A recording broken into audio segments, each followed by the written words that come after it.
World War I is, more often than not, portrayed as follows: a desolated no man's land in which two muddy trenches are facing one another.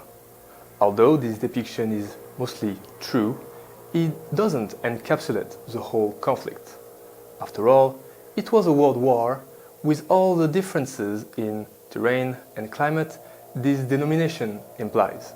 For this video, the first of a two-part series, far from the trenches of France and Belgium, we will focus on the sunny southeast of Europe, where an audacious plan opened another front, then turned it into a nightmare, then a dead end.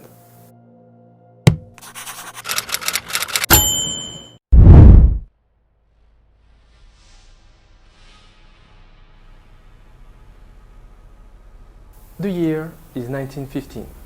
For a few gruesome months, Europe and all of its colonies have been stuck in a global war. At that time, the old continent was divided between two opposed alliance systems, both fueled by nationalism, diverging geopolitical ambitions, and fear of political and economical decline. The Triple Alliance, initially formed by the Italian kingdom and both empires of Germany and Austro-Hungary, was opposed to the Entente, having for main protagonists the United Kingdom, the Russian Empire, and the French Republic. After decades of tension and alliance building, all hell let loose after the murder of the Austrian heir and his wife in June 1914. This assassination would trigger a domino effect that would precipitate the main European powers into a conflict the world has yet ever seen. As said previously, nationalism played a critical role in World War I, as the perpetrator of this assassination was a nationalist of Serbian origin. He was a member of a secret organization that aimed for the unification of the South Slavic territories, some of which happened to be under Austrian control. The diplomatic bravado and various shows of forces following this tragic event led Austria-Hungary to declare war on Serbia, as the main perpetrators and accomplices of these assassinations were Serbs, however acting without the consent of the Serbian government. This would be the first domino to fall, as Serbia was protected by the Russian Empire. Thus, because of a relentless alliance system, a cascade of declarations of war would push Europe into the horrors of a modern war. Blinded by the illusions of progress and technology advances that had enthralled the Western world for decades, the chancelleries of many European countries believed in a short yet glorious conflict. Unfortunately, as the guns started firing under the hot summer sun of 1914, the impact of their shells would prove that all these optimistic previsions of a short yet lively war had been criminally wrong. High commands all across Europe realized that firepower kills. Men were dying by the thousands every day for little to no gains. Hence, soldiers started digging, both to hold their positions and to deny the enemy any right of passage. This is how and why the Western Front stalled. There, ground-scale military operations were succeeding one another with always the same result: dozens of thousands of casualties and no major breakthrough for years to come. A solution had to be found to get out of this military deadlock.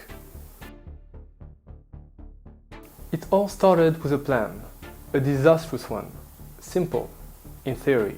Great Britain, assisted by France, would launch an amphibious operation to crush what was seen as their weakest foe at that time, the Ottoman Empire, which joined the conflict on the side of the Central Powers in November 1914. The invasion would take place on the peninsula of Gallipoli. It was February 1915, and one of the chief advocates of this idea was no less than Winston Churchill, then First Lord of the Admiralty. The plan was bold, daring, The landing and, of course, the certain success that will follow would pose a serious threat to the Turks, allow the Russians to access the Mediterranean Sea, motivate neutral Balkan states to join the war on the side of the Entente, to finally break the stalemate in Western Europe. However, looking perfect on paper proved to be gravely insufficient for this operation to succeed. From its first day, the invasion of the Gallipoli Peninsula in April 1915 was a disaster. Due to poor intelligence and bad coordination, struggling British and French troops, assisted by inexperienced troops from Australia and New Zealand, debarked on impossible terrain. They will face a well-prepared and well-German-trained Ottoman army utterly motivated to push their enemy out of their motherland with heavy artillery fire. For almost a year, the beaches of Gallipoli became the invading forces' graveyard. Here too, like in the trenches of France, the front stalled and the bodies were senselessly piling up. No progress was made, and this operation turned into an humiliating fiasco, as around 500,000 men from two mighty colonial empires were held in respect in a tiny beach by a country then nicknamed the Sick Man of Europe. It became a real embarrassment for the Entente, especially in Great Britain, where a disgraced Winston Churchill lost his position of First Lord of the Admiralty. To end this situation, an evacuation was then decided in January 1916, but to what destination? Against all predictions, the evacuation, contrary to the invasion, was a tremendous success. The Entente managed to lure the Ottomans without them noticing their retreat until the very last minute. Beforehand, the Entente even found a destination for the Gallipoli troops, the exotic port town of Salonika in Greece. However, Greece was then neutral. The Greek king, Constantine I, was against the presence of Allied troops on his soil because he was both largely German aligned and strategically cautious. On the other hand, his prime minister, Eleftherios Venizelos, wished the opposite. Seeing the gain from joining the Entente, he allowed their troops to start landing in Greece at the beginning of October 1915. This decision sparked a massive political crisis in Greece, bringing the country to the verge of a civil war. However, as interesting and complicated as these dramatic political events are, they will be narrated in more detail in another video. On the Entente side, the official reason justifying this landing was to help the Serbian ally. At that time, the little Balkan country was cornered by a combined German, Bulgarian and Austro-Hungarian invasion. Troops from Gallipoli began to be sent to Greece to try to create a diversion against the Central Power onslaught in Serbia. Unfortunately, these two would fail. The operation was launched too late, and Serbia fell within weeks in late 1915. The remnants of the Serbian army, through impossible odds, would join their allied in Greece to fight another day. Spring 1916. With the completion of the evacuation from Gallipoli and the reorganization of the Serbian army, it was decided that the next target would be Bulgaria. Bulgaria, now allied with the Central Powers, even dared to advance into Greek territory. For the Allies, the excuse to launch a new offensive was then found. Once again, it was the same rhetoric used for Gallipoli. The fall of Bulgaria would be the key of the Balkans. Unfortunately, the result would also be similar, a fiasco.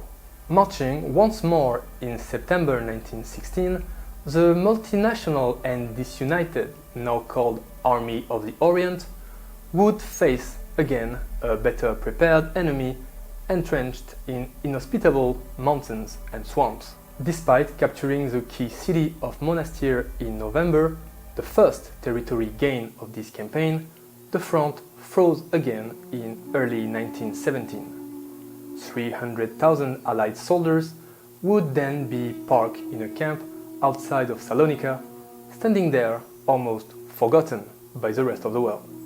There, problems were dangerously piling up in what was now called the Macedonian Front. Risky political games, poor logistics, division in tactical matters, and difficulty efficiently managing troops from all around the world around one command, to name a few. For the Allies, and especially for both France and Great Britain, the Macedonian Front became an exasperating quagmire. On the side of the troops on the ground, the prevalent feeling was to have been forgotten and abandoned. There seemed to be no issue at all with this Greek dead end. However, history would prove them wrong, as they would play, surprisingly, a crucial role later by greatly speeding up the end of World War I. We will discover how and why on the second part of this series. Thank you for watching this episode in this series on World War I. More untold pages of history are on the way. So if you do not want to miss any, please consider subscribing, leaving a like and sharing your thoughts in the comments. This, as you know, helps tremendously. This is Forgotten Fragments. Until next time for the next video.